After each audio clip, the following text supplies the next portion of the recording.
El mito reduce su vida a unas pocas imágenes brillantes. El movimiento de caderas, el servicio obediente en el ejército, los trajes dorados y el final de un hombre devorado por su propia fama. Pero la realidad es mucho más dura. No se autodestruyó. Lo conservaron meticulosamente. Su verdadera tragedia no está en el sobrepeso ni en las pastillas, sino en cómo el sistema toma una rebelión peligrosa y sincera y la convierte en un producto reglamentado. Y para entender cómo el establishment domestica a sus principales innovadores, hay que regresar al punto donde esa rebelión apenas comenzaba a irrumpir en las pantallas de televisión. Acto 1. Instinto y corporalidad. A mediados de los años 50, el horario estelar de la televisión estadounidense era un entorno estrictamente regulado. Los artistas se mantenían inmóviles detrás de pesados micrófonos. La cámara permanecía estática, los trajes eran impecables, y las emociones transmitidas, esterilizadas. En este espacio predecible, irrumpe de repente un intérprete del sur, sin coreografía calculada ni la distancia habitual para el público. Se acercaba al micrófono, bajaba los hombros, y comenzaba a moverse de tal manera que los camarógrafos se veían obligados a cambiar de ángulo, tratando de encuadrar la imagen y ocultar la parte inferior de su cuerpo de la audiencia conservadora. Elvis Presley no tenía formación clásica ni era un vocalista académico. Sus primeras grabaciones no mostraban el control perfecto de la respiración, ni la articulación suave que exigían los estándares de la industria del entretenimiento de la época. Su fuerza escénica se formaba en otro plano. Era un nervio expuesto. Su voz no funcionaba como un instrumento para extraer notas puras, sino como una extensión directa de reacciones fisiológicas. Cantaba tal como se movía, instintivamente, respondiendo al ritmo sin reflexión previa ni preparación técnica. La América blanca de los años 50 ansiaba estabilidad y orden total tras la guerra. Un pacto social implícito exigía máxima previsibilidad, urbanizaciones suburbanas idénticas, roles sociales claramente distribuidos, formatos seguros de entretenimiento masivo. La televisión era el transmisor de esta realidad controlada. El fondo cultural estaba visual y auditivamente planchado. Cualquier desviación notable de la norma establecida solo se permitía en nichos marginales, fuera del radar del público general. Presley emergió de un lugar donde estas reglas simplemente no aplicaban. El sur de Estados Unidos era un entorno sociocultural complejo, donde la música no era un constructo de estudio, sino una parte natural, a veces espontánea, de la vida cotidiana.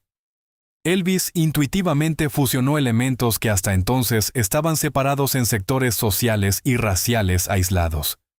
Tomó la estructura y la tensión emocional del gospel, la rectitud rítmica del blues y la melodía del country, fundiéndolos en un formato único e indivisible. Este sincretismo musical provocó un cambio sociológico concreto. En un país donde la segregación no solo era una norma cotidiana, sino un estatus legal oficial en muchas regiones, la aparición de música negra interpretada por un artista de piel blanca rompió el molde del sistema. Las estaciones de radio, que antes se negaban categóricamente a emitir grabaciones de artistas afroamericanos, se encontraron en una posición paradójica. El material musical demandaba tiempo al aire debido a la enorme demanda, y el color de piel del intérprete permitía por primera vez sortear las barreras implícitas de transmisión. Sin embargo, el golpe principal al orden establecido no ocurrió en el formato auditivo, sino en el campo visual. Presley llevó a las pantallas lo que la sociedad conservadora se esforzaba por expulsar del espacio público: la pura corporalidad. En sus actuaciones, la barrera entre el intérprete y el material musical desaparecía por completo. Movimientos de cadera, respiración entrecortada, gotas de sudor, pérdida de control postural. Todo esto se transmitía en horario estelar, llegando directamente a las salas de millones de familias estadounidenses. La sexualidad dejó de ser un tabú y adquirió una forma escénica concreta y palpable. Para una generación formada en la rigidez del control, esto parecía una demolición de fundamentos. Los críticos musicales mayores calificaban su comportamiento de inaceptable, y los líderes conservadores exigían la prohibición total de las transmisiones televisivas de tales actuaciones. Durante el show de Ed Sullivan, los camarógrafos recibieron instrucciones claras de filmar al artista solo de la cintura para arriba. El establishment intentaba contener la amenaza visual, creyendo razonablemente que si se eliminaba del encuadre la fisiología de los movimientos, el impacto de la música se reduciría notablemente. Esta fue la primera etapa en la formación del mito global, la imagen del rey del rock and roll, como un rebelde absoluto, rompiendo deliberadamente las normas. Su figura comenzó a percibirse como un símbolo de la liberación juvenil del dictado de la generación mayor. Parecía un hombre que desafiaba conscientemente al sistema, ignorando sus reglas y destruyendo sus límites estéticos. A los ojos del público, se convirtió en el arquitecto de una nueva realidad, derribando el viejo orden con un simple giro de su cuerpo hacia el público. Pero la mecánica real de este fenómeno era otra. Presley no escribía manifiestos ni formulaba plataformas ideológicas. No planeaba una revolución social ni tenía una agenda política consciente. Su revolución resultó ser orgánica, casi accidental. Simplemente no sabía existir en el escenario de otra manera. Su instinto le dictaba un comportamiento que en el ámbito académico se consideraba inadmisible, pero precisamente ese instinto construía un nivel de contacto sin precedentes con el público. La audiencia reaccionaba a la autenticidad del impulso, captando la reacción viva de un hombre al sonido, no una partitura memorizada. La industria del entretenimiento se enfrentó por primera vez en su historia a un fenómeno de tal magnitud fisiológica. Las cadenas de televisión y los ejecutivos de las discográficas rápidamente captaron un hecho innegable. La energía que tanto asustaba a los defensores de los valores tradicionales generaba un rendimiento financiero fenomenal. Los ratings de los programas con su participación establecían récords históricos. Las ventas de discos alcanzaron volúmenes industriales de inmediato. Se hizo evidente que ignorar este fenómeno escénico no era económicamente viable. La industria comenzó a observar atentamente el proceso, evaluando cómo podía aprovechar esta ola. El éxito temprano de Presley creó la ilusión persistente de su total independencia. La energía salvaje e incontrolable en el escenario hacía creer al público que un artista de tal temperamento no podía ser formateado, que era imposible integrarlo en el sistema de horarios corporativos estándar. Se le percibía como una fuerza que dictaba sus propias condiciones de presencia en el ámbito público. La corporalidad y el nervio escénico se convirtieron en su principal capital, garantizando, como parecía entonces, una libertad absoluta de las estrictas reglas de la gran industria. Pero en este esquema de percepción directa faltaba un detalle. El público veía un ícono del nuevo tiempo, un hombre sin frenos, rompiendo barreras culturales. Nadie en ese momento notaba que tras esa libertad fisiológica y agresiva entrega musical, se encontraba no un ideólogo seguro de sí mismo, sino un hombre profundamente vulnerable. La energía que irradiaba ante las cámaras enmascaraba una necesidad inculcada desde la infancia de aprobación social. Bajo la ensordecedora presión escénica, se ocultaba una naturaleza que temía perder su nuevo estatus y regresar algún día al punto de partida. Acto 2. El miedo a perderlo todo. En enero de 1935, en la ciudad de Tupelo, estado de Mississippi, nacen gemelos en una pequeña casa de madera, sin agua corriente ni electricidad. El primer niño, Jesse Garon, nace muerto. El segundo, Elvis Aaron, sobrevive. Este hecho médico no solo marca el inicio de su biografía, sino que se convierte en el cimiento de toda la estructura psicológica del protagonista. Desde el principio, su vida se desarrolla en un espacio donde la supervivencia física ya se percibe como un logro excepcional, que requiere constante precaución. La pérdida del primer hijo crea una dinámica familiar específica. Gladys Presley concentra toda su atención en el hijo sobreviviente, construyendo a su alrededor un sistema de control total y ansiedad continua. Elvis crece en un entorno de fuerte apego a su madre, donde la separación emocional es prácticamente imposible. Desde temprana edad, aprende un patrón básico. Su presencia física, su salud y su obediencia son las únicas garantías del bienestar de su madre. En esta rígida paradoja, cualquier decisión personal radical se bloquea a nivel subconsciente, ya que se percibe como una amenaza directa al bienestar de sus seres más queridos. Esta construcción psicológica se intensifica con una realidad económica extremadamente inestable.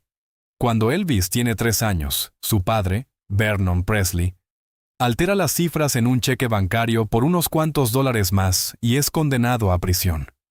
La familia pierde su hogar de inmediato y queda completamente dependiente de la ayuda de familiares y la caridad. El estatus social de la familia en el conservador sur cae al mínimo absoluto. Se encuentran en una pobreza marginal extrema que deja una huella imborrable en su percepción del mundo y forma miedos sociales persistentes. La pobreza de este nivel no cría revolucionarios. Cría personas con una necesidad crónica de seguridad. A diferencia de la protesta ideológica, que a menudo nace en ambientes acomodados, la experiencia de una carencia total de recursos forma un solo deseo: afianzarse en la sociedad. Para un niño cuya infancia transcurre bajo la amenaza de desalojo, el sistema de valores del establishment no es un objetivo a destruir. Al contrario, parece un refugio seguro al que debe acceder a toda costa. La experiencia de depender de ayudas estatales forma un reflejo firme de obedecer las reglas. La cautela social aprendida no desaparece con los primeros éxitos. Entra en una fase oculta, esperando el momento en que los nuevos logros estén en peligro. El traslado de la familia a Memphis en busca de trabajo es un intento de escapar de este estatus. Los Presley se instalan en un complejo de viviendas sociales del gobierno. En su adolescencia, Elvis trabaja como conductor de camiones y taquillero en un cine. Es una trayectoria típica de un miembro de la clase trabajadora, que observa diariamente el bienestar financiero de otros desde la posición de personal de servicio. En este periodo, la música no se considera un instrumento de autoexpresión radical, ni una forma de manifiesto cultural. Es simplemente uno de los pocos ascensores sociales disponibles para una persona sin educación académica ni conexiones. Cuando Presley comienza a grabar sus primeras composiciones, su motivación sigue siendo extremadamente pragmática. El motivo central de su juventud es la promesa de pagar todas las deudas de sus padres y comprarles una casa propia. Su llegada al estudio de grabación no está impulsada por el deseo de cambiar la cultura estadounidense, sino por la necesidad de cambiar el estatus financiero de su familia. El avance estético que logra al unir las tradiciones musicales negras y blancas resulta ser un efecto secundario de su búsqueda instintiva de su propio sonido, no el resultado de una subversión ideológica planificada. Los primeros grandes ingresos revelan sus verdaderas prioridades. En el comportamiento del joven artista aparece el patrón clásico de alguien que finalmente tiene acceso a recursos. No invierte en proyectos independientes ni intenta distanciarse de la gran industria. Compra electrodomésticos, decenas de automóviles para sus familiares, y luego adquiere una enorme mansión. Es una barrera física que levanta entre él y los recuerdos de tu pelo. La compra de Graceland se convierte en el apogeo de este proceso. La enorme casa sirve no tanto como un lugar para vivir, sino como una prueba monumental del triunfo social que su madre desesperadamente necesita. Cada nueva compra es una confirmación documental de que regresar al fondo es imposible. Aquí se esconde la contradicción central del fenómeno Presley. En la pantalla de televisión, el público ve una anomalía cultural, un intérprete con energía desenfrenada que destruye los estándares de la época por sí solo. Pero fuera de cámara, hay un hombre con la psicología de un hijo obediente de un barrio pobre. El público y los críticos interpretan erróneamente su fisiología escénica como una posición social consciente. El establishment lo ve como una amenaza directa a sus fundamentos, sin entender que frente a ellos está un joven que más que nada en el mundo quiere ser parte de ese mismo establishment. La verdadera rebelión implica la disposición del sujeto a perderlo todo para defender sus principios. Elvis no tiene esa disposición. Toda su arquitectura interna está construida en torno a retener lo que finalmente ha podido obtener. El miedo a volver a ser nadie supera cualquier necesidad abstracta de autonomía artística. Entiende que su bienestar depende directamente de la aprobación del público masivo y de los dueños de la industria del entretenimiento. Esta dura dependencia lo hace extremadamente susceptible a la presión externa. Cuando las organizaciones sociales conservadoras comienzan a ejercer presión sistemática sobre los canales de televisión, exigiendo la censura de sus actuaciones, Presley se encuentra en una posición extremadamente vulnerable. Un líder ideológico habría entrado en confrontación abierta, pero un hombre responsable del sustento de su familia y que teme perder el confort recién adquirido, comienza a buscar caminos hacia el compromiso. La gestión del artista rápidamente se da cuenta de que para controlarlo, basta con señalar los riesgos financieros. Cualquier mención de una posible caída en las ventas o la rescisión de contratos lo devuelve garantizadamente a los límites establecidos. La profunda necesidad psicológica de seguridad lo convierte en el objeto ideal para el formateo. La industria del entretenimiento y las instituciones gubernamentales rápidamente reconocen este mecanismo. Entienden que detrás de la fachada escénica agresiva se esconde una lealtad absoluta a los valores básicos estadounidenses. No es necesario romper al artista a través de prohibiciones públicas o tribunales. Basta con mostrarle una ruta clara, siguiendo la cual podrá garantizar la conservación de sus contratos, su casa y su nuevo estatus. Solo queda encontrar la herramienta adecuada para esta transformación suave. Se requiere un paso público que borre definitivamente la imagen del músico peligroso y lo convierta en un ciudadano aprobado. La institucionalización de su imagen debe ocurrir de manera masiva, transparente y ante los ojos de todo el país. Y la maquinaria estatal proporciona la plataforma más indiscutible y estrictamente regulada de todas las posibles. Acto 3. La institucionalización de una imagen. En diciembre de 1957, Elvis Presley recibe la notificación oficial para el servicio militar activo. En ese instante, es el artista más exitoso comercialmente en Estados Unidos y, al mismo tiempo, el mayor irritante para la parte conservadora de la sociedad. La situación es un precedente sociocultural único. La maquinaria estatal, operando bajo la Guerra Fría y la demanda de unidad nacional, aplica un procedimiento burocrático estándar a un hombre que simboliza la rebelión juvenil incontrolada. El reclutamiento de una estrella de tal magnitud es una prueba de la resistencia tanto de la industria del entretenimiento como de las instituciones estatales. Las Fuerzas Armadas entienden la peculiaridad de la situación y no quieren convertirlo en un mártir. El departamento militar le ofrece al recluta una serie de escenarios alternativos, lo más cómodos posible.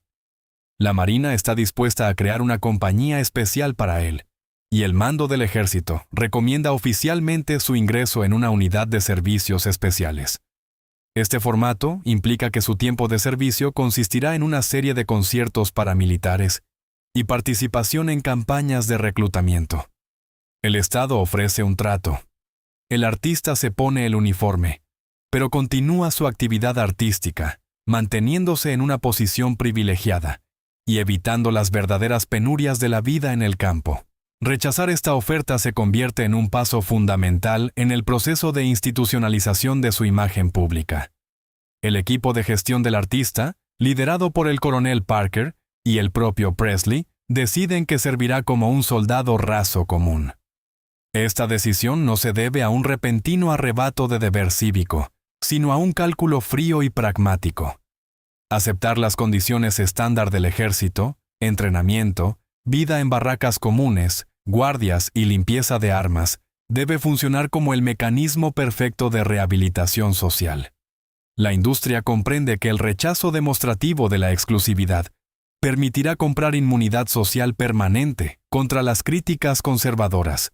El 24 de marzo de 1958, ocurre un episodio que se convierte en el principal documento visual de esta transformación. En la barbería del Fuerte Chaffee, un barbero militar afeita las famosas patillas y cambia el peinado del recluta con una máquina común.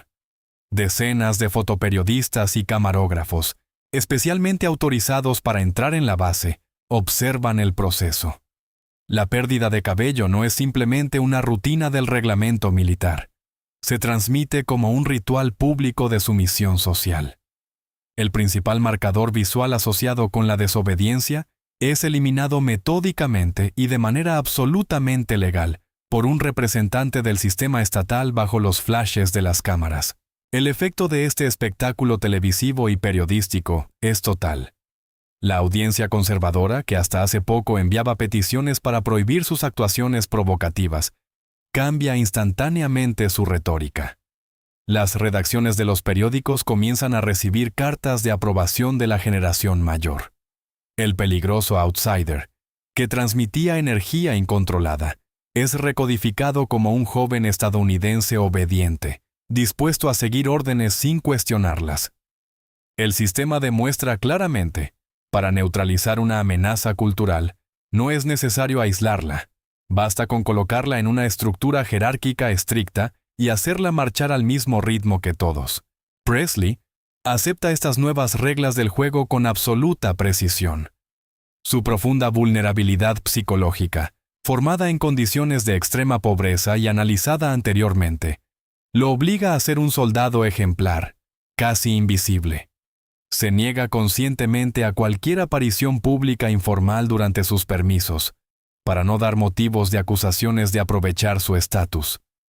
Conduce camiones militares, hace guardias y saluda a los oficiales, respetando estrictamente la subordinación. El miedo a perder su arduamente ganado lugar en la sociedad dicta un cumplimiento impecable del guión social prescrito. Mientras el héroe se adapta al reglamento, su equipo de gestión construye una máquina ininterrumpida para mantener la presencia de la marca en el campo informativo. Antes de ser enviado al campo de entrenamiento, graba decenas de pistas que se lanzan metódicamente como sencillos durante todo su servicio. Esta estrategia demuestra que el sistema ha aprendido a extraer beneficios comerciales del rebelde, incluso en su ausencia física. La marca sigue generando ganancias en las listas musicales, mientras el hombre está en proceso de reconfiguración estatal. En agosto de 1958, este proceso de adaptación sistémica coincide con una fractura personal irreversible. En Memphis, su madre, Gladys Presley, fallece repentinamente. Esta muerte destruye la misma arquitectura psicológica por la que se había construido todo el compromiso del artista con la gran industria. Desaparece la persona cuyo bienestar era el principal estímulo para seguir las reglas sociales.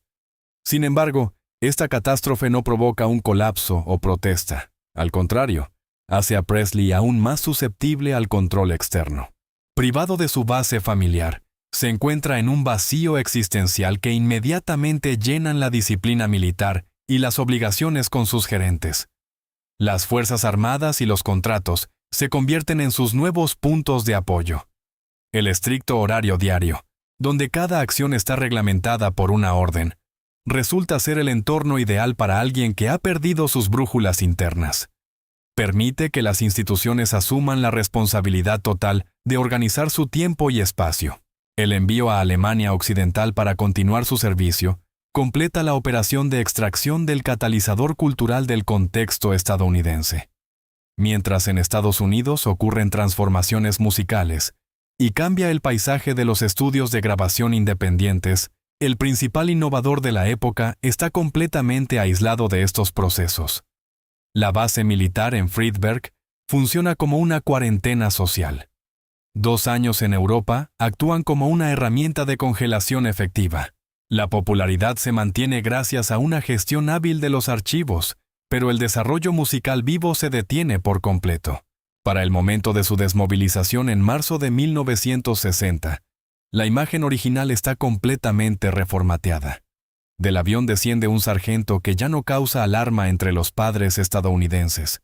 Su agresividad escénica se ha disuelto en la disciplina militar, y su estatus de innovador escandaloso ha sido reemplazado por la reputación de un elemento confiable del sistema estatal.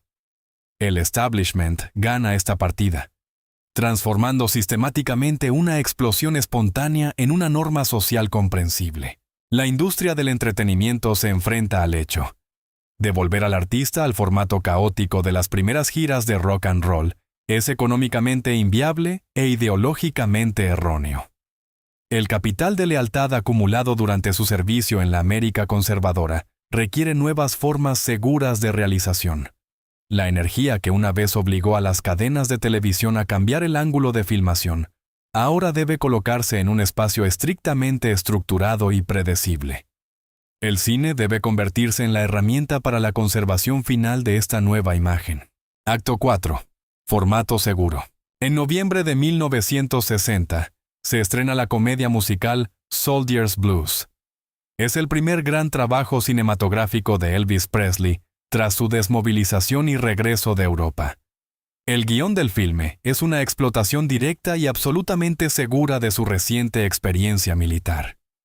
El protagonista es un soldado de una división blindada en Alemania Occidental, que en su tiempo libre forma una banda musical y realiza números de variedades sin conflicto alguno. La taquilla del filme resulta fenomenal, superando con creces sus papeles dramáticos de los años 50. El álbum con la banda sonora se mantiene en la cima de las listas nacionales por más de 2 meses.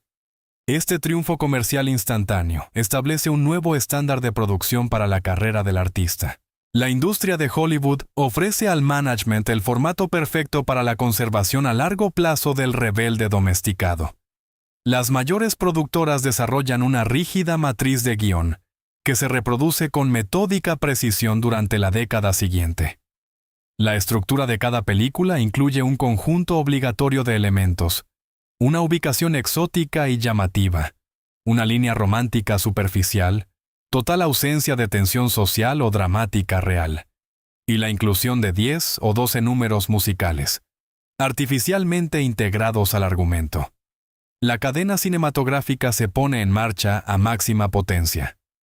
Los contratos estipulan el lanzamiento de hasta 3 películas al año, cada una acompañada de un álbum de vinilo con las pistas de sonido. El material musical dentro de este sistema sufre una transformación estética radical.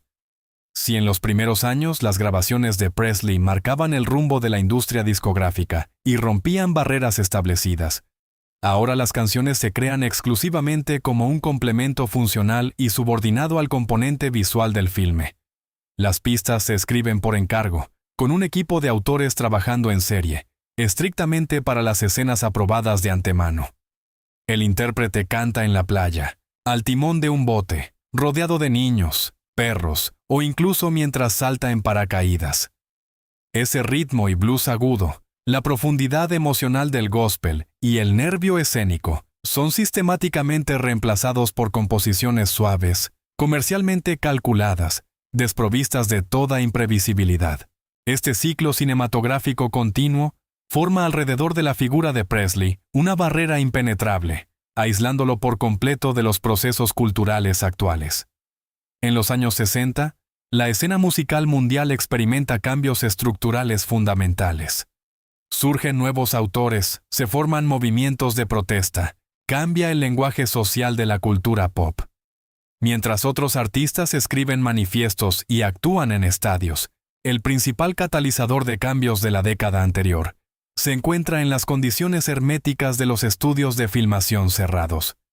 El management, en la figura del coronel Parker, rechaza sistemáticamente cualquier oferta externa de proyectos dramáticos serios, participación en festivales prestigiosos o colaboraciones musicales inusuales.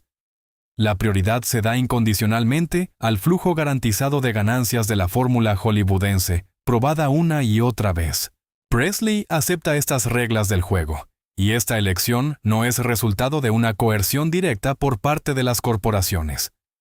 Aquí funciona una trampa psicológica compleja, cuyo fundamento se establece en el periodo de total escasez de recursos en sus primeros años en Tupelo. Los contratos multimillonarios a largo plazo con los estudios aseguran un nivel de seguridad financiera sin precedentes y garantizan legalmente el mantenimiento del estatus social más alto. Renunciar a este imperio construido para volver a las arriesgadas búsquedas musicales significaría poner en peligro todo el bienestar que con tanto esfuerzo logró el joven de los barrios más pobres del sur. El compromiso comercial resulta más fuerte que cualquier ambición de innovador, ya que satisface la necesidad básica de previsibilidad del mañana. Como resultado, la marca del artista adquiere una escala global, pero se convierte en un producto de consumo masivo absolutamente predecible. La energía fisiológica, aterradora para los conservadores, de las transmisiones televisivas en vivo de los años 50, es cuidadosamente esterilizada y transformada en un formato bidimensional seguro para la exhibición cinematográfica. El público ya no se enfrenta al impulso vivo e incontrolable del intérprete, capaz de romper las reglas directamente en el escenario. El espectador simplemente compra un boleto para una atracción estandarizada de hora y media, donde cada gesto y cada nota están previamente aprobados por grupos de enfoque, directores y productores. La máquina corporativa demuestra claramente que la revolución cultural más poderosa puede ser neutralizada exitosamente al convertirla en un modo de producción comercial rutinario. La transformación en un activo perfectamente funcional de la industria del entretenimiento requiere una constante permanencia dentro de un ecosistema protegido. La vida del artista comienza a circular por una ruta cerrada estricta entre los estudios de Hollywood vigilados y las altas paredes de la mansión en Memphis, sin dejar espacio para contactos sociales espontáneos. Para compensar este creciente aislamiento físico y psicológico, surge una necesidad urgente de formar un contorno privado artificialmente idealizado. Según el plan, la aparición de un matrimonio oficial y una familia debería imitar una vida humana común y convertirse en ese refugio seguro, capaz de separar definitivamente al hombre real de su función pública cada vez más abrumadora. Acto 5. La ilusión del refugio privado. El 1 de mayo de 1967, en el Hotel Aladdin de Las Vegas, se lleva a cabo la boda de Elvis Presley y Priscilla Beaulieu. La ceremonia dura exactamente 8 minutos. Justo después del intercambio formal de votos, el equipo del artista organiza una gran conferencia de prensa y un desayuno oficial para 100 reporteros y fotógrafos invitados. Lo que debía ser un acto profundamente personal y privado, se diseña desde el principio como un evento mediático impecablemente orquestado. La familia, desde su primer día de existencia, se convierte en parte del protocolo corporativo, otro lanzamiento exitoso en la agenda de la marca pública. La integración de Priscilla en la vida del artista comienza mucho antes de la boda oficial y se somete a las estrictas reglas de funcionamiento de su imperio. La mudanza de la joven a Graceland viene acompañada de instrucciones claras. Debía ajustarse a un estándar visual específico, teñirse el cabello de negro, llevar peinados altos y mantener la imagen de la compañera ideal. Esto no era un desarrollo natural de una relación romántica. Era una institucionalización metódica del espacio privado, donde la pareja se seleccionaba y moldeaba según las necesidades de una función global ya existente. El nacimiento de su hija Lisa Marie, exactamente 9 meses después de la boda, completa la formación de esta imagen ideal. A los ojos del público estadounidense conservador, Presley consolida su estatus de hombre de familia respetable. Exteriormente, parece la realización del sueño americano tradicional, al que siempre aspiró el chico de los barrios pobres de Tupelo. Intenta usar este clásico escenario social como una zona de amortiguación. Necesitaba un refugio seguro donde pudiera funcionar fuera de las leyes de la gran industria, donde el estatus de esposo y padre superara al de celebridad mundial. Pero la arquitectura física y social de su vida cotidiana hace tal separación absolutamente imposible. La mansión de Graceland no funciona como un hogar privado en el campo, sino como la sede operativa de una enorme empresa comercial las 24 horas del día. Su espacio personal es continuamente patrullado por decenas de personas, guardaespaldas, administradores, asistentes personales y miembros de la llamada Mafia de Memphis. Este séquito controla su agenda, filtra los contactos externos y asegura el servicio ininterrumpido a la estrella. El entorno está construido de tal manera que, incluso detrás de las puertas cerradas de su dormitorio, sigue siendo el centro de la órbita industrial. Presley, Simplemente no tiene un espacio donde pueda despojarse de su rol social. La imposibilidad de separar su identidad personal de su función escénica comienza rápidamente a destruir el refugio familiar desde dentro. La cercanía doméstica no ofrece protección contra la presión profesional, sino que solo subraya la dependencia total del hombre de la imagen que él mismo ha creado. Los patrones escénicos se trasladan a las comunicaciones interpersonales. Acostumbrado a la atención incondicional del público, inconscientemente establece las mismas relaciones jerárquicas en la familia. Su entorno está obligado a reírse de sus chistes, adaptarse a su horario de sueño y vigilia, y cumplir con sus exigencias estéticas. El papel de compañero igualitario le resulta inaccesible, ya que contradice la naturaleza misma de su posición. Esta dinámica se complica por mecanismos psicológicos profundos, arraigados desde la infancia. La excepcional dependencia de su madre, Gladys Presley, forma en él una matriz específica de percepción de los roles familiares. Cuando, tras el nacimiento de su hija, el estatus de esposa cambia, ella pasa a la categoría de maternidad. Este cambio interno provoca un rápido e inevitable enfriamiento de la relación. La institución familiar, que debía ser un ancla y refugio, pierde su funcionalidad original. Se convierte en otra decoración brillante que requiere mantenimiento público regular para preservar una reputación comercialmente rentable. El intento de construir una vida personal tradicional resulta ser tan ilusorio como su temprano desafío televisivo. La industria controla su carrera cinematográfica y los hábitos arraigados controlan su hogar. Para 1968, la artificialidad de esta situación se vuelve evidente no solo para el artista, sino también para el mercado. La cadena cinematográfica comienza a mostrar serios fallos comerciales. La audiencia pierde interés en las tramas seguras y la impecable fachada doméstica ya no compensa el creciente vacío creativo. En el contexto de una cultura musical radicalmente cambiante a finales de los 60, el producto perfectamente empaquetado se encuentra bajo la amenaza de ser completamente desplazado. Surge una necesidad profesional urgente de romper este estéril molde y tratar de redescubrir esa energía primordial que alguna vez lo convirtió en una estrella. Acto 6. Recuperación del control. En junio de 1968, en Burbank, California, comienzan las grabaciones de un especial musical en los estudios de NBC. La idea original, impuesta por el equipo de gestión liderado por el coronel Parker, no prometía sorpresas. Era un típico show navideño. Según el contrato, Elvis Presley debía aparecer en pantalla con un suéter festivo, cantar himnos familiares clásicos rodeado de nieve artificial y ofrecer un mensaje escrito por guionistas para los televidentes estadounidenses. Este plan parecía el cierre lógico de un proceso de total conservación del artista, un formato perfectamente seguro para una marca perfectamente predecible. Sin embargo, el contexto histórico y cultural fuera del set hacía que este formato fuera desastrosamente irrelevante. Para 1968, Estados Unidos estaba sumido en una profunda tensión social.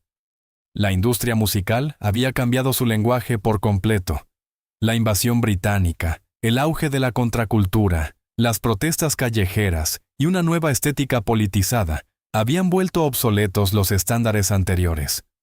En medio de este cambio global, el hombre que una vez provocó una ruptura cultural, ahora parecía un relicto aislado.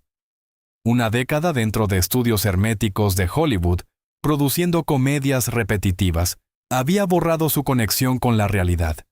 Su imagen cinematográfica dejó de ser rentable, y su estatus de innovador musical se había perdido por completo. Su repertorio en este periodo consistía en composiciones superficiales, hechas a medida para acompañar tramas de vacaciones o deportes. Las canciones carecían de peso rítmico y profundidad emocional, mientras otros artistas convertían la música popular en un instrumento de cambio social. Elvis seguía operando en un vacío de bienestar artificial. Esta contradicción entre su estatus y su aislamiento cultural real se volvía insoportable. La realización de que se había convertido en un cliché predecible lo llevó a buscar una salida radical. La conciencia de esta creciente irrelevancia profesional se convirtió en un poderoso detonante. El miedo básico a perderlo todo, formado en la pobreza de tu pelo, cambió de polaridad de repente. Si antes la obediencia y seguir las reglas del estudio garantizaban seguridad social, ahora ese compromiso estéril lo arrastraba al fondo. La estabilidad comercial comenzó a destruir la base misma de su popularidad. Para mantener su estatus, paradójicamente necesitaba romper el protocolo establecido y enfrentarse directamente a su propia gestión. Decidir rechazar el concepto del suéter navideño fue el primer paso en años hacia la recuperación de la autonomía creativa. El equipo de filmación, liderado por el joven director Steve Binder, propuso un enfoque visual y conceptual completamente diferente. En lugar de decorados acogedores, se construyó un escenario cuadrado y minimalista, similar a un ring de boxeo, rodeado por el público. Presley apareció ante la audiencia no con un traje de héroe de Hollywood, sino con cuero negro ajustado. Era un manifiesto visual agresivo, una referencia directa a su periodo temprano, antes del ejército. Conscientemente se despojó del barniz de actor seguro, regresando físicamente al punto donde su imagen se asociaba con energía incontrolable. Un cambio fundamental ocurrió durante el segmento acústico del show. Presley se sentó en una silla rodeado de sus músicos originales de los años 50, el guitarrista Scotty Moore y el baterista de J. Fontana. En esta parte del programa, la dirección televisiva habitual estaba completamente ausente. Desapareció la distancia que la industria había construido durante años entre el intérprete y el material. Olvidaba las letras, se equivocaba, respiraba con dificultad, marcaba el ritmo en el estuche de la guitarra y sudaba abundantemente. La pantalla transmitía no una puesta en escena calculada, sino pura tensión física. Aquí se reveló la verdadera naturaleza de su talento, despojada de control académico. Elvis volvió a ser ese nervio expuesto. Reaccionaba instintivamente a la respuesta viva del público, sin intentar reproducir una partitura memorizada. Por primera vez en mucho tiempo, no interpretaba el papel de cantante, sino que realmente controlaba el sonido y el espacio a su alrededor.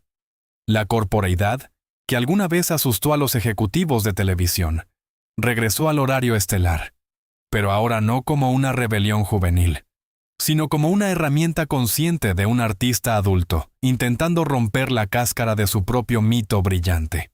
La interpretación de clásicos del rock and roll en el formato televisivo de 1968 era radicalmente diferente de sus grabaciones originales de estudio. No era una reproducción nostálgica de viejas canciones, sino un poderoso intento de reclamar su propio capital musical. El artista parecía demostrar su derecho a ese material, limpiando años de polvo cinematográfico. Cada movimiento corporal, cada improvisación vocal trabajaba para destruir la imagen de un intérprete obediente. Demostraba que podía ser no solo una función en manos de los productores, sino una fuerza musical independiente. La transmisión de este especial a principios de diciembre de 1968 causó un impacto sociológico. La audiencia televisiva fue sin precedentes.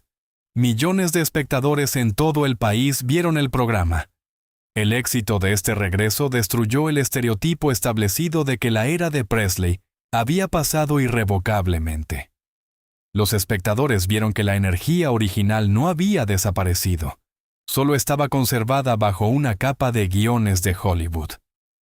El hombre que el sistema había intentado hacer seguro durante tanto tiempo, demostró en una noche que su capacidad para electrizar a la multitud permanecía intacta. Este triunfo tuvo profundas consecuencias psicológicas para el propio intérprete. Las fenomenales calificaciones del concierto televisivo le dieron una ilusión masiva, pero extremadamente peligrosa, de independencia. Le pareció que había logrado una victoria definitiva sobre la cadena industrial. La sensación de que pudo imponer su voluntad a pesar de los planes del coronel Parker y hacer que el sistema funcionara bajo sus términos, le devolvió la confianza en sí mismo. El niño interior de Memphis creyó que había retomado el control de la marca global, La ilusión de recuperar el control se reforzó con la reacción del entorno profesional. Los críticos, que durante años ignoraron sus lanzamientos, de repente comenzaron a escribir sobre él con el respeto de antaño. Para alguien cuya autoestima desde la infancia dependía de la aprobación externa y la validación social, estas reseñas se convirtieron en un marcador crucial de éxito. Lo percibió como prueba de que su instinto natural era más fuerte que cualquier restricción contractual. Le parecía que había escapado para siempre de la trampa del formato seguro. El instinto escénico resurgido exigía una salida inmediata más allá de los estudios de televisión. Después de años de aislamiento, el artista sintió una necesidad física aguda de contacto constante con una audiencia viva. El formato de un evento televisivo único ya no podía satisfacer este hambre despertado. Elvis quería volver a las actuaciones regulares, sentir la retroalimentación del público y escalar la energía que se liberó durante el concierto acústico. Sin embargo, la realidad de operar dentro de la gran industria del entretenimiento resultó ser más compleja que simplemente regresar a los orígenes. La máquina corporativa observó atentamente el triunfo televisivo de 1968 y captó lo principal. La imagen del rebelde en cuero negro volvió a ser comercialmente demandada y altamente rentable. La industria entendió que no había necesidad de suprimir esta autonomía recién adquirida. Era mucho más efectivo utilizar este colosal estallido de energía para crear un nuevo modelo económico. La demanda del artista de contacto constante con el público coincidió perfectamente con los planes de gestión para construir una nueva infraestructura absolutamente impenetrable, que debía traducir esta emoción viva en rieles industriales diarios. Acto 7. La trampa corporativa. En julio de 1969, Elvis Presley firma un contrato con el recién inaugurado Hotel International en Las Vegas. El acuerdo establece condiciones sin precedentes en la industria del entretenimiento. El artista debe realizar 57 conciertos en 4 semanas. Esto implica subirse al escenario 2 veces al día, un espectáculo nocturno y otro a medianoche, sin un solo día libre. Para los dueños del gigantesco casino, este contrato es la herramienta perfecta para atraer el máximo tráfico de jugadores a las salas. Y para el equipo de management del cantante, un modelo financiero impecable que genera enormes ganancias sin los costos de una logística complicada y el traslado diario de equipos entre estados. El coronel Parker convierte magistralmente el hambre creativa de su cliente, avivada tras el triunfo televisivo del 68, en una estructura corporativa de hierro. El manager detecta claramente que el artista, tras un largo aislamiento, necesita desesperadamente una audiencia en vivo y se la proporciona a escala industrial, como en una línea de montaje. Sin embargo, la forma de presentar el material cambia radicalmente. En lugar de una gira clásica de conciertos, con sus inevitables riesgos, contacto con la calle y la imprevisibilidad del público, se crea una residencia fija completamente controlada. Las actuaciones se trasladan a un lujoso salón de banquetes, donde los espectadores se sientan en mesas con comida y alcohol caros. La energía primitiva del rock and roll es físicamente extraída del entorno juvenil y cuidadosamente colocada en un espacio seguro de consumo elitista. En un principio, esta nueva realidad de conciertos es percibida por el propio intérprete como una victoria personal incondicional. Tras una década de esterilidad cinematográfica, finalmente tiene a su disposición un enorme escenario, una poderosa orquesta sinfónica, los mejores vocalistas de gospel y una virtuosa sección rítmica. Las primeras temporadas en Nevada realmente generan una electricidad escénica colosal. El artista se entrega al máximo, reafirmando su estatus ante una audiencia adulta escéptica. Pero este entusiasmo musical sincero oculta una característica clave del contrato firmado. No contempla un punto final ni espacio para la reflexión. El éxito de las primeras semanas se convierte instantáneamente en la base legal para un nuevo acuerdo aún más grande a 5 años, que fija para siempre este ritmo intensivo como norma de vida inevitable. Poco a poco, alrededor de estas actuaciones fijas, se construye una infraestructura económica masiva y extremadamente exigente, que es técnicamente imposible de detener. El mantenimiento de la enorme mansión Graceland, los salarios de decenas de empleados permanentes, la seguridad las 24 horas, el mantenimiento de la flota de aviones privados y las obligaciones financieras ocultas de Parker con las estructuras del casino, requieren un flujo constante y garantizado de efectivo. El grupo de personas del entorno del artista, conocido como la Mafia de Memphis, hace tiempo que dejó de ser simplemente un grupo de amigos de la juventud. Se ha transformado en un personal oficial con altos sueldos. Elvis se convierte en el único generador de ingresos para esta corporación en expansión. Cualquier pausa en la agenda de giras, cualquier deseo de tomar un descanso creativo o cancelar una temporada automáticamente, significa una amenaza de bancarrota para decenas de familias que dependen completamente de su trabajo ininterrumpido. En este punto, se activa el mismo mecanismo psicológico interno implantado durante los años de pobreza total en Tupelo. El miedo a perder su estatus social y regresar al fondo social, que una vez lo llevó a ir obedientemente al ejército y actuar en películas estereotipadas, ahora lo mantiene firmemente en el escenario del hotel en Las Vegas. Está legalmente atado por contratos estrictos, cuya violación implica multas judiciales astronómicas, pero aún más está paralizado por su incapacidad para destruir el imperio financiero construido a su alrededor. Un hombre que desde joven se acostumbró a asegurar el bienestar de su familia a cualquier costo, se convierte en un absoluto rehén de su propia generosidad y de la magnitud de los compromisos comerciales asumidos. La institucionalización de este espectáculo fijo requiere un cambio radical en el código visual, que debe corresponder a la escala del nuevo escenario. El cuero negro, que simbolizaba la peligrosa rebelión callejera en la transmisión de NBC, es considerado fuera de lugar para el casino y desaparece para siempre. En su lugar, llegan los famosos trajes masivos, generosamente adornados con lentejuelas, piedras semipreciosas e hilos dorados. Este vestuario escénico no es una elección estética casual o simplemente un capricho extravagante de los sastres. Cumple una función utilitaria muy clara: reflejar la luz de los focos y brillar bajo los reflectores para que cada movimiento del artista sea claramente visible desde las filas más lejanas del gigantesco auditorio de 2.000 asientos. La apariencia del intérprete muta completamente. La ropa minimalista del outsider se convierte en un deslumbrante uniforme de una atracción costosa y estandarizada. Bajo la presión de un horario continuo, el formato de las actuaciones se convierte rápidamente en rutina. Si en el 68 el valor del momento residía en la imprevisibilidad y la reacción viva al sonido, ahora el espectáculo se transforma en un conjunto de rituales estrictamente cronometrados.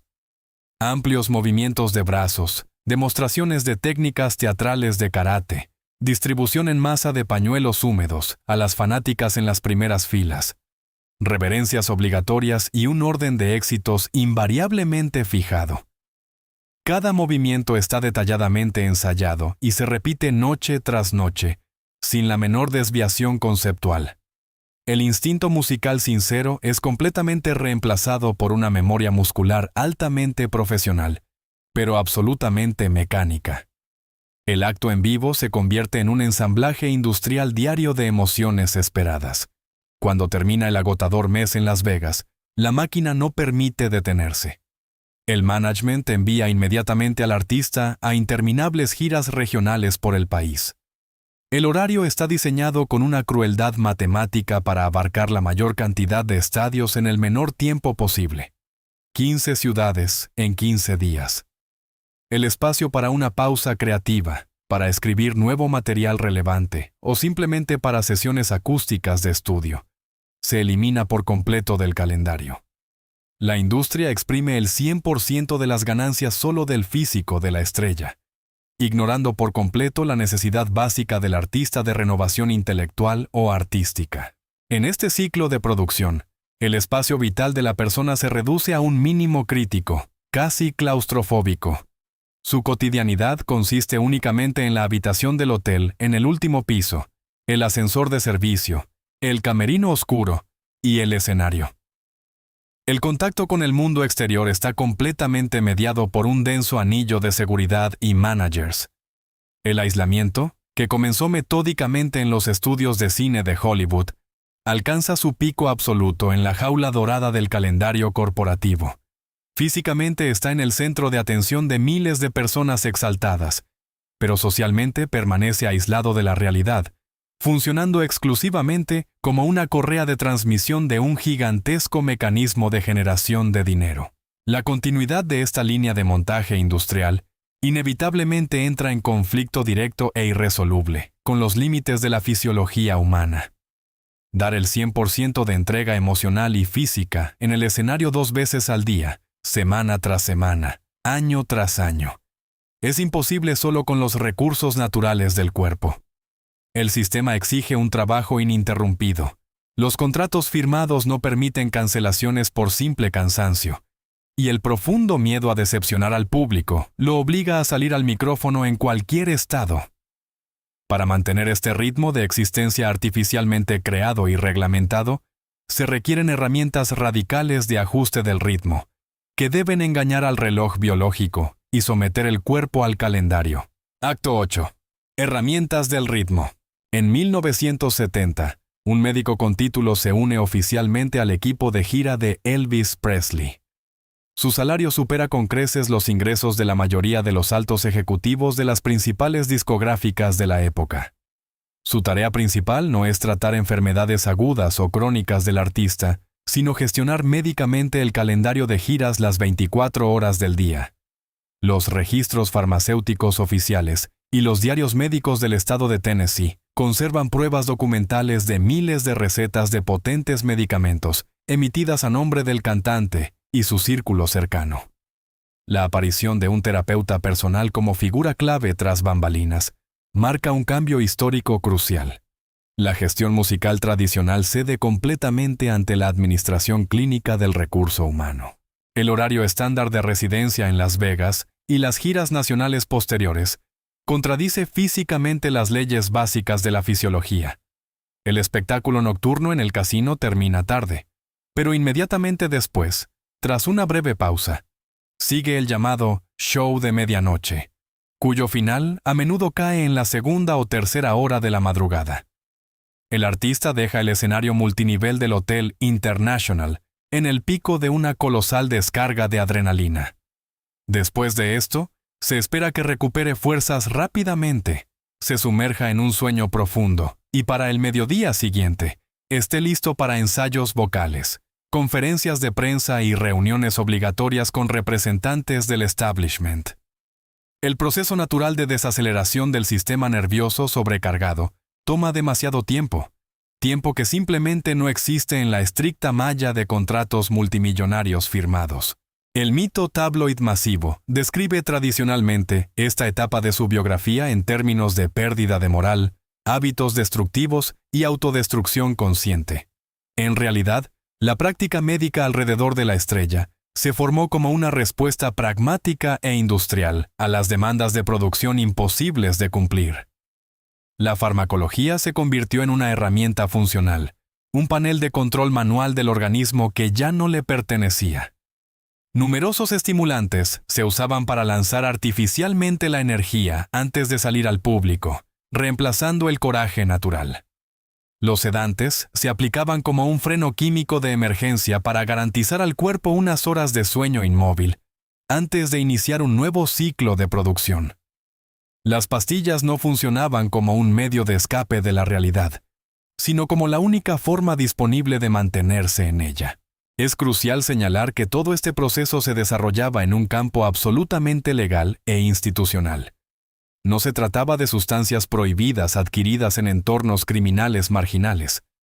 Las herramientas para mantener el ritmo establecido eran proporcionadas por el mismo sistema, que estaba profundamente interesado en el funcionamiento ininterrumpido de su principal activo. Especialistas con licencia emitían recetas. Farmacias oficiales dispensaban legalmente cientos de frascos, y la contabilidad del management pagaba meticulosamente estas facturas del presupuesto general de la gira. El apoyo farmacológico funcionaba de facto como una partida de gastos rutinaria y estándar para el mantenimiento técnico de la corporación, al igual que el mantenimiento regular de los autobuses de gira, el abastecimiento del avión privado o el reemplazo de las lámparas quemadas en los reflectores. Aceptar este régimen de trabajo reglamentado no era una muestra de simple debilidad o apatía creativa. Surgía de esa misma vulnerabilidad psicológica fundamental, formada en los años de pobreza total en Tupelo. Elvis se veía a sí mismo como el único garante de la seguridad financiera de un enorme mecanismo. Desde sus familiares directos hasta decenas de empleados contratados, guardias de seguridad, músicos y personal técnico. Cancelar una serie de conciertos por cansancio físico no lo veía como un cuidado razonable de su propia salud, sino como un fracaso de su función social básica. La artificial vitalidad medicamentosa le daba la ilusión de que seguía cumpliendo impecablemente con la gigantesca responsabilidad que se le había impuesto, y no defraudaba a las personas cuya supervivencia dependía directamente de su capacidad de trabajo. El entorno del artista, cuyo bienestar financiero dependía de la continuidad de las giras, se encontraba en la posición de participante colectivo en este proceso. Ninguno de los administradores o familiares tenía suficiente influencia o deseo de presionar pausa. El coronel Parker había construido la arquitectura de los contratos de tal manera que detener la máquina significaría sanciones legales inmediatas y penalizaciones ruinosas. En este ecosistema cerrado, el médico no era un sanador, sino más bien el ingeniero principal, cuya obligación era mantener la presión de trabajo mientras la producción seguía el cronograma. El consentimiento del séquito se aseguraba con sus propios altos salarios, y cualquier observador externo era aislado por un círculo cerrado de seguridad. Sin embargo, el recurso biológico tiene límites estrictos e insuperables. Cuando la resistencia muscular y vocal natural comenzó a caer de manera predecible, las dosis de los medicamentos recetados inevitablemente aumentaron, simplemente para mantener al artista en un nivel de trabajo mínimamente aceptable. Las consecuencias externas de este régimen se hicieron evidentes. Un cambio de peso acelerado, una fuerte disnea justo en el micrófono, fallos periódicos en la articulación, documentados en detalle en las grabaciones de conciertos tardíos de 1977. El organismo intentaba desesperadamente detener la cadena de producción a través del agotamiento físico, pero la dirección corporativa se negaba a reconocer estas señales fisiológicas directas como motivo para detenerse. El calendario de giras no se revisó. El número de ciudades en las giras no disminuyó. El sistema respondió a la crisis solo con un nuevo aumento de la intervención química. Como resultado de esta estimulación total, la naturaleza misma de la presencia escénica sufrió una transformación final e irreversible. Ese mismo instinto primitivo, ese nervio expuesto que en los años 50 reaccionaba espontáneamente a la audiencia y rompía los límites televisivos, ahora se activaba exclusivamente por medios químicos. El artista salía al escenario, tomaba un acorde, pero su energía ya no era consecuencia de un impulso emocional interno o inspiración musical. Era una reacción calculada del sistema nervioso central a una dosis precisa de medicamentos, tomada una hora antes de levantar el pesado telón de terciopelo. El innovador cultural no solo se puso el uniforme, sino que permitió que su metabolismo se reprogramara según las necesidades del calendario. La industria del entretenimiento demostró su poder absoluto sobre el material. No aisló el elemento peligroso, simplemente lo integró en una infraestructura donde la necesidad humana natural de descanso se convirtió en una amenaza jurídica y financiera. La atención del management se desplazó definitivamente del repertorio creativo a la pura logística y farmacodinámica. La principal tarea de producción se convirtió en asegurar la entrega física del cuerpo al escenario, en el tiempo estrictamente indicado en el boleto, sin importar en qué estado objetivo se encontrara. El ser humano de carne y hueso fue completamente desplazado por su propia función pública. Su espacio personal se redujo al horario de medicación en la penumbra de una suite de hotel, y todas sus ambiciones profesionales se redujeron a la necesidad de llegar físicamente al final de la gira actual. Las herramientas del ritmo permitieron que la máquina corporativa siguiera girando sin interrupciones, convirtiendo a un músico alguna vez independiente en una pieza desgastante del mecanismo, que requería ajustes regulares y cada vez más agresivos. Solo quedaba perfeccionar la envoltura estética externa de este proceso, para que la audiencia que compró un boleto para el próximo espectáculo no notara la diferencia fatal entre el artista vivo y su copia perfectamente fijada. Acto 9. Atracción empaquetada. El 26 de junio de 1977, en la Arena Market Square de Indianápolis, Elvis Presley se presenta ante 18,000 espectadores. Este concierto cierra otra agotadora gira, y el estado físico del artista ya no deja dudas sobre el crítico agotamiento de sus recursos biológicos. Sin embargo, a pesar de la evidente debilidad fisiológica del protagonista, el engranaje del espectáculo funciona a la perfección. La orquesta toca el tema de apertura puntualmente, los coristas toman sus posiciones según el esquema aprobado, y el complejo sistema de iluminación destaca sin error la figura en traje blanco. Esa noche queda claro que el hombre en el escenario ya no controla el proceso, solo ocupa la posición central, técnicamente necesaria, en una gigantesca escenografía móvil. El vestuario escénico de su última etapa deja de ser simplemente un elemento de estilo visual. Los masivos monos bordados con piedras, introducidos originalmente para asegurar visibilidad en los grandes casinos de Las Vegas, se convierten en una rígida coraza estética. A mediados de los 50, la ropa de Presley resaltaba la plasticidad de su cuerpo y la imprevisibilidad de sus reacciones instintivas, creando una sensación de peligro constante.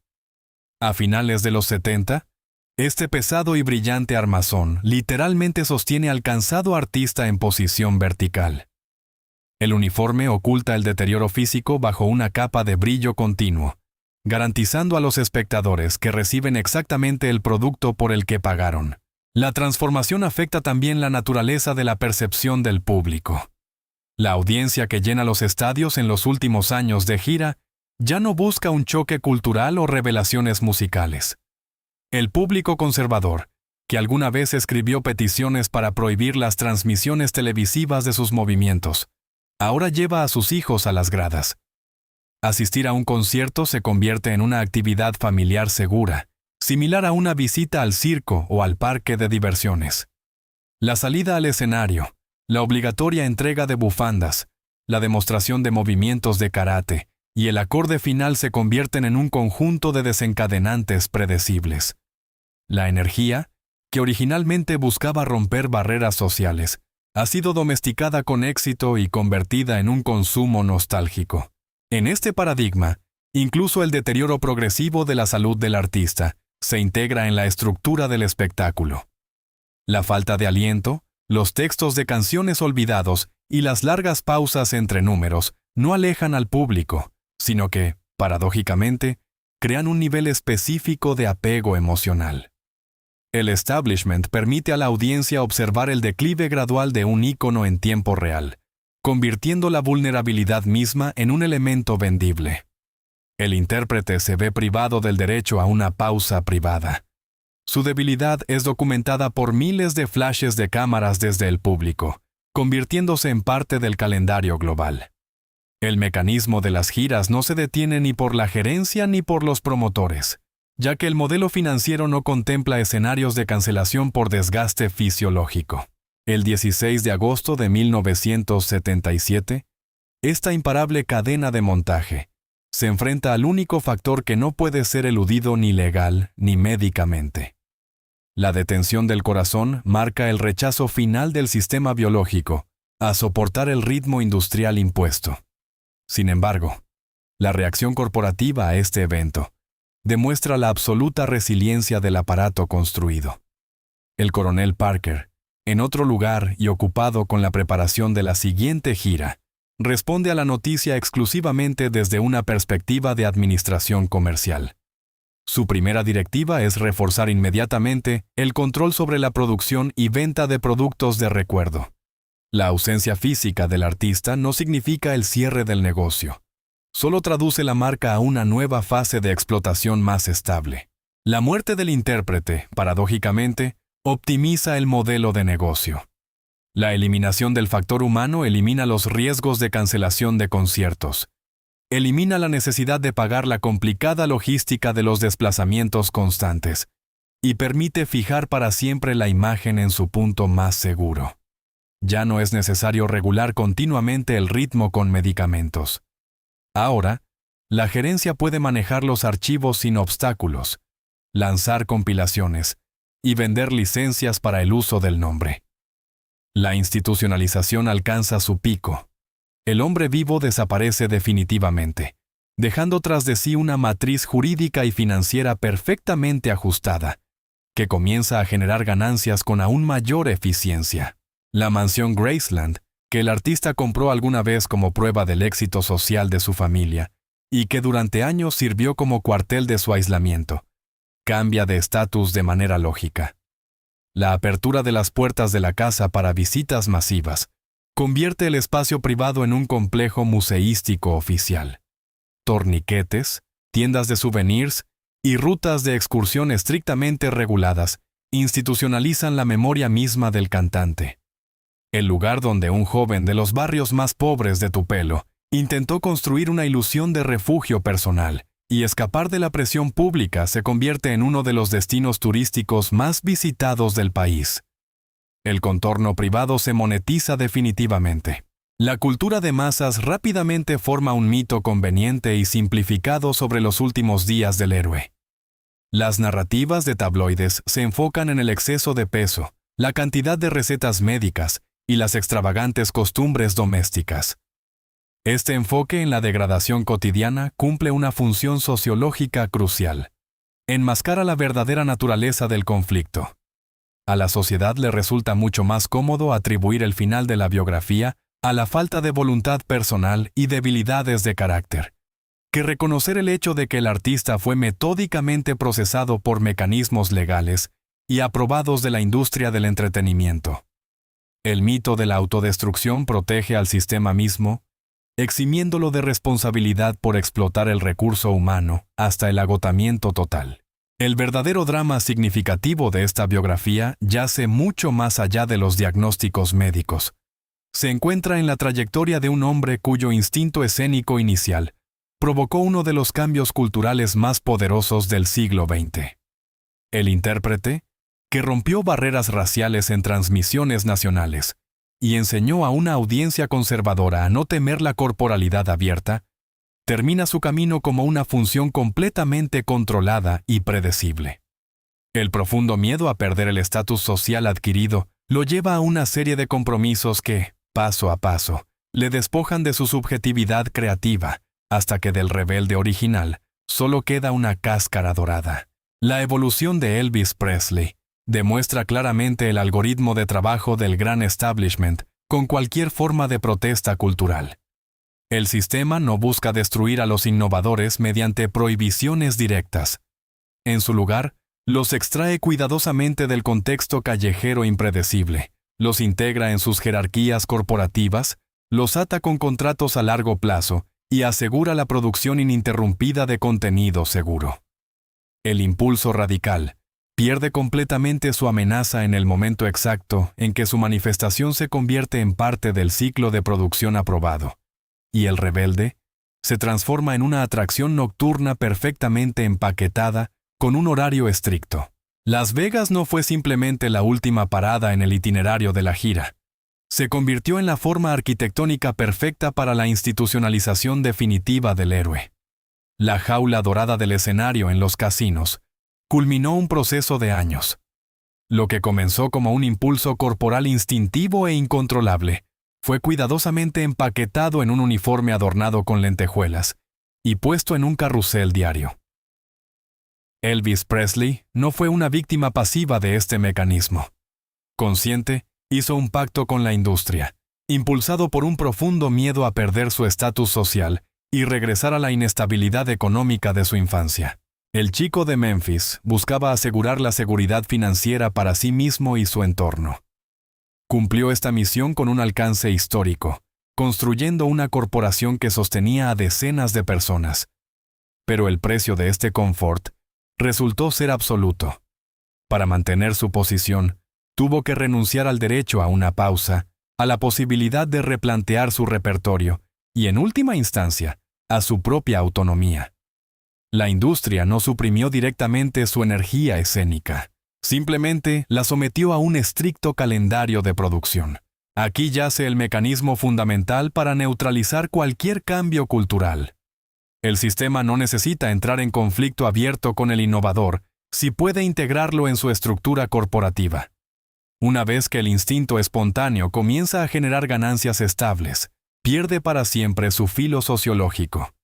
La rebelión deja de ser un desafío a las normas en el momento exacto en que se convierte en una atracción nocturna predecible, cuyas entradas se venden con 6 meses de anticipación. Sobre cómo la clásica máquina de estudios de Hollywood utilizó la vulnerabilidad psicológica para crear una marca visual estandarizada del siglo XX, hablé en el análisis documental de la biografía de Marilyn Monroe. Es otro guión de cómo una figura pública se ve despojada de su identidad personal dentro de un mito perfectamente construido.